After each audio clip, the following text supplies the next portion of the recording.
It is 1 o'clock. It is the 14th day of December. It is the last day of Jingle Jam, the last chance you have to donate to the Yogscast charity drive. A lot of great charities. So if you're feeling generous for the holidays, consider tossing a coin to your Witcher in the form of the Yogscast.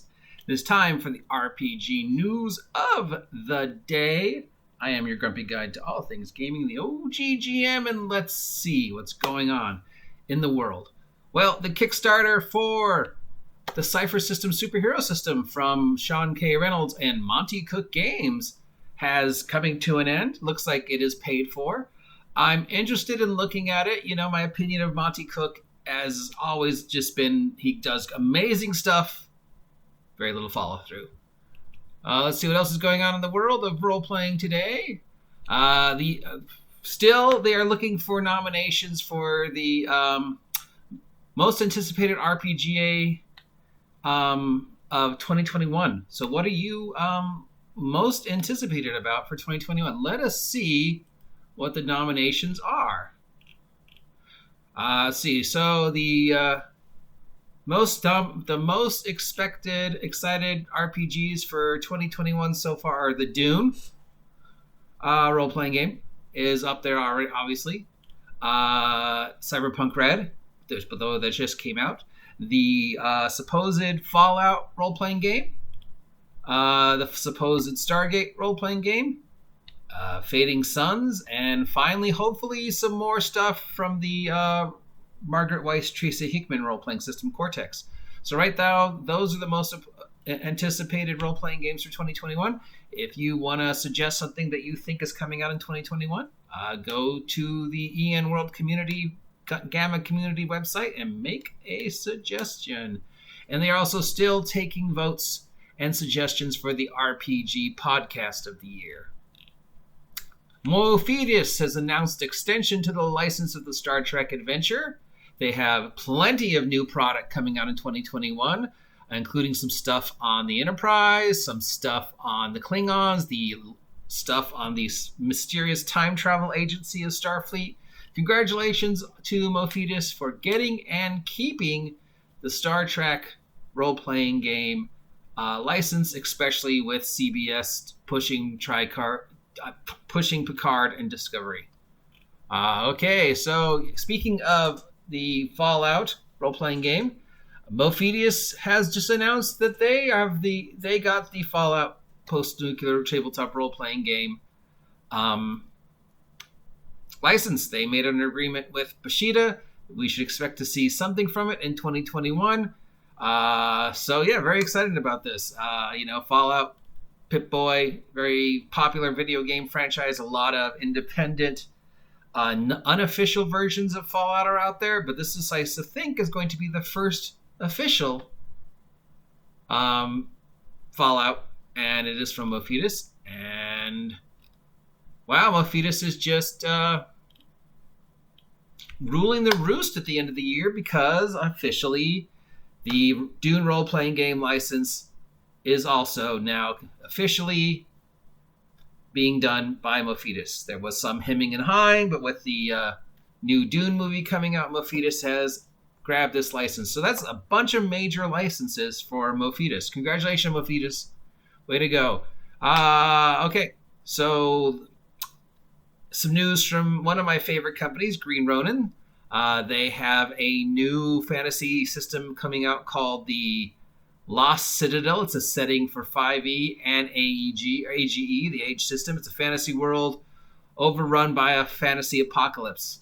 Think if George Romero wrote Lord of the Rings. So there we go. Now, Cyberpunk, the video game, long delayed, came out this week. I think a couple days ago. 8 million downloads. Almost everybody disappointed. So, the Cyberpunk by Asian Creators Game Jam is currently accepting applications for participation in this event. So, if you want to donate to the future of the cyberpunk genre and hopefully maybe fix some of the mistakes that the video game made, check out the Cyberpunk by Asian Creators Game Jam. Obviously, we're hoping that most of the people will be Asian creators, and we will, embrace Asian culture in role-playing and video games without fetishizing the Asian culture and aesthetic like a lot of people have done. Speaking of publishing your own Cyberpunk game, there's a 5e powered Cyberpunk game called Entromancy, which is open to community content, called the Entromancy Cartographers Guild. So if you want to do a Cyberpunk fantasy role-playing game work, check out the Entromancy Cartographers Guild. But it's 5e based, which means it's classes. Sorry, no, it's not going to work. Finally, we get to the end of the year charities. Obviously, today is the last day of the Yogcast charity drive, Jingle Jam. Humble Bumble is got a Pathfinder Monster Lore bundle this week, featuring 30 source books for Pathfinder 1e, focused on expanding the lore and background of monsters and stuff like that. So that'll be to benefit the Comic Books for Kids charity. The Cyberpunk bundle has been extended, featuring a library of books for Cyberpunk 2020, including some of the stuff I worked on over at Humble Bumble. And that's to benefit the charity Able Gamers. That's, a charity I like to support. We still have the Crucible 7 Warhammer 40k bundle over at Humble Bundle. That's going to benefit the Hafer International. That's the people who give money for people to adopt cows. So for people who don't have, cows, to help them get milk and stuff like that. So that's going on. And then we also have the Maps Extravaga bundle still going on. That's got campaign cartographer, city designer, and dungeon designer. And that's benefiting Save the Children and Game Changer. All these end at the end of the first week of January. So if any of those are charities you want to toss a coin to your Witcher 2, think about it. Let's see what's going on. Yes, we know I love pocket editions. So Starfinder and Pathfinder both have a pocket edition now available. So if you are a Paizo fan and want to get either a copy of Starfinder or Pathfinder 2 core rule books, the Starfinder pocket rule book is $19.99. The Pathfinder pocket rule book is $29.99. I assume they are on the Paizo website and probably on Amazon, or you could go to your local game store like Cess Games and Anime here in Ventura County, or North Coast Role Player up in Northern California, and ask them to order it for you. So there we go. Chivalry and Sorcery has returned to the fray. That's a game that has been around for a very, very long time and appears, disappears.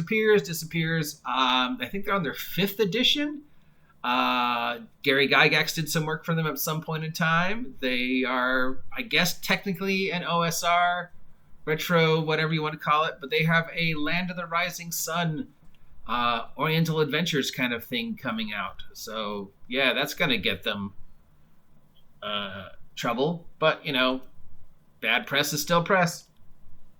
So that is our role-playing news for today. I hope you appreciate it. If you do appreciate this content and want to see more, comment down below.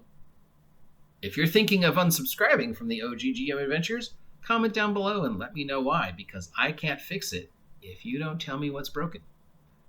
If you haven't had a chance to subscribe yet, please subscribe. It helps you know what's going on with the OGGM Adventures, and it helps me know what content you want to see in 2021 for the next OGGM Adventure. I have been your grumpy guide to all things gaming, the OGGM. I will talk to you losers later.